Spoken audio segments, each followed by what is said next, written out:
محترم معزز سامعین، جو سلسلہ ہم نے شروع کیا تھا سیدۃ النساء العالمین سلام اللہ علیہا کے خطبہ کے چند حصے بیان کرنے کا، اس کے آج اگلا حصہ کو آپ کی خدمت میں عرض کرتے ہیں، جس میں جناب سیدہ نے اپنے بابا کی عظمت کو بیان فرمایا، اور اپنے بابا کی عظمت کو بیان کرتے ہوئے بی بی فرما رہی ہیں وَأَشْهَدُ أَنَّ أَبِي مُحَمَّدًا عَبْدُهُ وَرَسُولُهُ، میں گواہی دیتی ہوں کہ میرے بابا محمد صلی اللہ علیہ وآلہ وسلم اللہ کے عبد اور اس کے رسول ہیں۔ یہاں بھی رسالت سے پہلے اپنے بابا کے عبد ہونے کو بی بی نے بیان فرمایا، جیسا کہ ہر معصوم نے ایسے کیا کہ اپنے عبد ہونے پہ معصوم ناز کرتے ہوئے نظر آتے ہیں۔ اختارہ وانتجبہ قبل ان ارسلہ، اللہ نے ان کو رسول بنانے سے پہلے برگزیدہ کیا تھا، وسماہ قبل ان اجتبہ لہ، اور ان کی تخلیق سے پہلے ان کا نام روشن کیا تھا۔ یہ ہے کہ یا یہ کہ اللہ نے ان کا نام رکھا تھا، یا بعض علماء نے شرح میں لکھا ہے کہ انبیاء کو آپ کا نام بتایا تھا، یا ملائکہ تھا، یا عالم ذار اور عالم ارواح میں لوگوں نے جب تک آپ کی سرداری کا اقرار نہیں کیا اس وقت تک کسی کو مقام و مرتبہ نہیں ملا۔ وَاسْتَفَاهُ قَبْلَ أَنِ ابْتَعَثَهُ، اور مبعوث کرنے سے پہلے انہیں منتخب کیا۔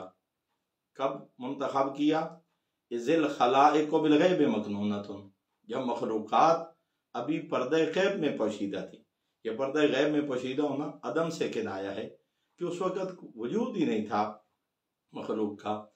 وَبِسِتْرِ الْأَحَاوِيلِ مَصُونَةٌ، وحشتناک تاریکی میں گم تھی مخلوق۔ وَبِنِہَایَةِ الْعَدَمِ مَقْرُونَةٌ، اور عدم کی آخری حدود میں دبکی ہوئی تھی مخلوق۔ یہاں تین چیزیں بیان کی گئیں، تو علماء یہ فرماتے ہیں کہ جیسے وجود کے مراتب ہوتے ہیں اور وجود کے مرتبے ہوتے ہیں، اسی طرح عدم کے بھی مراتب ہیں۔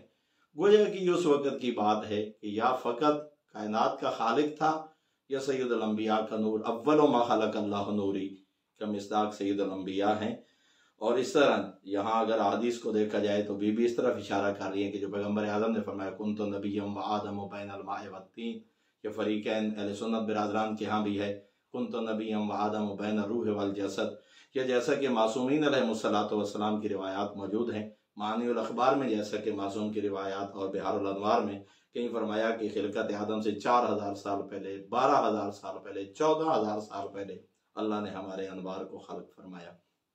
تو بی بی اس طرف اشارہ کر رہی ہیں کہ اس وقت مخلوقات ابھی تک عدم میں تھیں، پردہ غیبت میں تھیں، وجود ہی نہیں تھا کہ پیغمبر کو اللہ نے منتخب بھی کیا اور مبعوث کرنے سے پہلے ان کے نام کو کائنات اور اس وقت لوگوں کے تک پہنچایا۔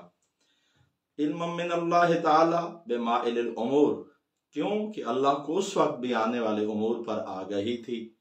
وَإِحَاطَةً بِحَوَادِثِ الدَّهُورِ، اور آئندہ رونما ہونے والے ہر واقعہ پر احاطہ تھا، ہر حادثے پر اللہ گرفت رکھتا تھا۔ وَمَعْرِفَةً بِمَوَاقِعِ الْمَقْدُورِ، اور تمام مقدرات کی جائے وقوع کی اللہ کو شناخت تھی۔ یہاں اس سے کیا مراد ہے؟ تو علماء فرماتے ہیں کہ اللہ کا علم معلوم کے وجود پر موقوف نہیں ہے، معلومات کے وجود میں آنے سے پہلے بھی اللہ کو ان کا علم تھا، اس لیے کہ اللہ کے علم کے لیے زمانہ حائل نہیں ہو سکتا۔ اس عالم کا، اس عالم الغیب کا علم زمانی نہیں ہے، اس کے علم کے لیے ماضی اور مستقبل یکساں ہے۔ اور یہی چیز حضرت امیر المومنین علیہ السلام نے نہج البلاغہ کے خطبہ نمبر 9 میں ارشاد فرمائی، عالم اذ لا معلوم ورب اذ لا مربوب وقادر اذ لا مقدور، وہ تب بھی عالم تھا جب کوئی معلوم نہ تھا، وہ تب بھی قادر تھا جب کوئی مقدور نہ تھا، وہ تب بھی مربوب رب تھا جب کوئی مربوب نہ تھا۔ یہی مفہوم بی بی نے بیان فرمایا۔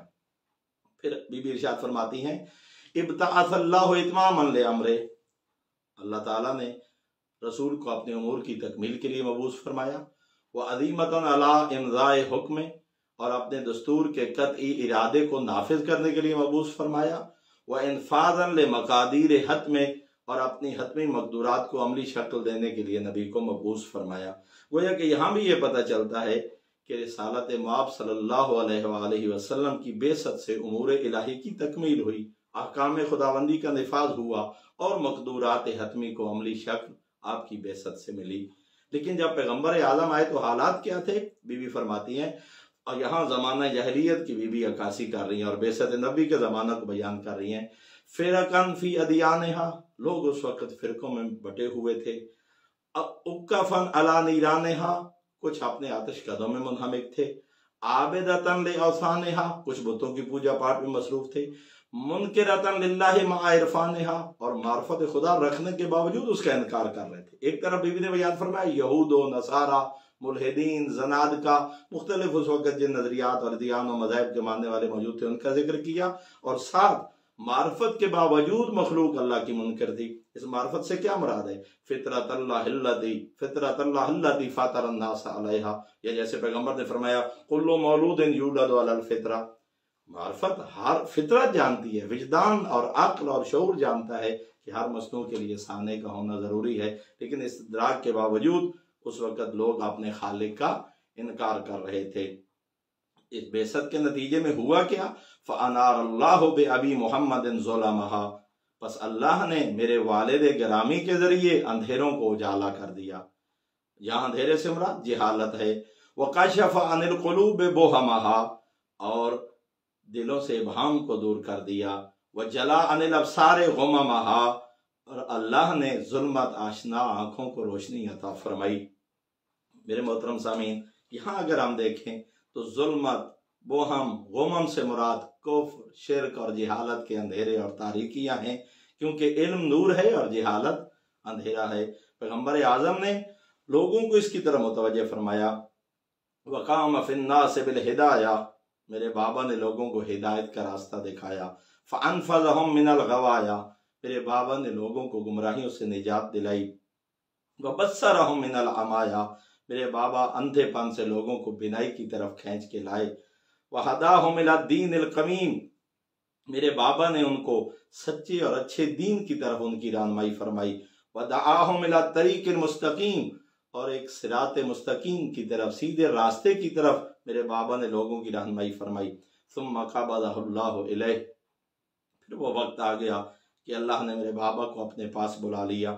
قبض رأفت واختیار ورغبت وایثار، اور یہ کیسی واپسی تھی اللہ کی طرف؟ شوق و محبت اور اختیار و رغبت کے ساتھ، اور آخرت کی ترغیب و ترجیح کے ساتھ اللہ نے میرے بابا کو اپنے پاس بلا لیا۔ ہوا کیا؟ فَمُحَمَّدٌ مِّن تَعَبِ هَٰذِهِ الدَّارِ فِي رَاحَةٍ، اب میرے بابا دنیا کی تکلیفوں سے آزاد ہیں۔ قَدْ حُفَّ بِالْمَلَائِكَةِ الْأَبْرَارِ، مقرب فرشتے ان کے گرد حلقہ بگوش ہیں۔ وَرِضْوَانِ الرَّبِّ الْغَفَّارِ، میرے بابا رب غفار کی خوشنودی میں ہیں۔ وَمُجَاوَرَةِ الْمَلِكِ الْجَبَّارِ، اور خدائے جبار کے سائے رحمت میں آسودہ حال ہیں۔ صلی اللہ علی نبیہ وامینہ، اللہ کی رحمت ہو ان کے نبی امین پر اور اس نبی پر جو ساری مخلوقات، وخیرتہ من الخلق وصفیہ، جو ساری مخلوقات سے منتخب اور پسندیدہ ہیں۔ والسلام علیہ ورحمۃ اللہ وبرکاتہ، میرے بابا پہ اللہ کا سلام ہو، اللہ کی رحمتیں ہوں اور آپ پر اللہ کی برکتیں ہوں۔ محترم سامعین، اس انداز میں بی بی نے اپنے بابا کی عظمت کو بھی بیان فرمایا، بعثت کے حالات کو بھی بیان فرمایا، اور آپ کی تبلیغ کے نتائج کو بھی بیان فرمایا۔ ان مختصر سطور میں پورے زمانہ نبوت کو، قبل از بعثت، بعد از بعثت اور اس کے اثرات تک کو بیان فرمایا۔ جیسا کہ میں نے عرض کیا تھا کہ فصاحت و بلاغت کے یہ وہ نمونے ہیں کہ ایک ایک جملے میں کئی آیات و احادیث کا مفہوم موجود ہے۔ دعا کریم اللہ ہمیں بروز محشر جناب سیدہ کی شفاعت نصیب فرمائے اور جناب سیدہ کے شفیع بابا کی شفاعت نصیب فرمائے۔ والسلام علیکم ورحمۃ اللہ وبرکاتہ۔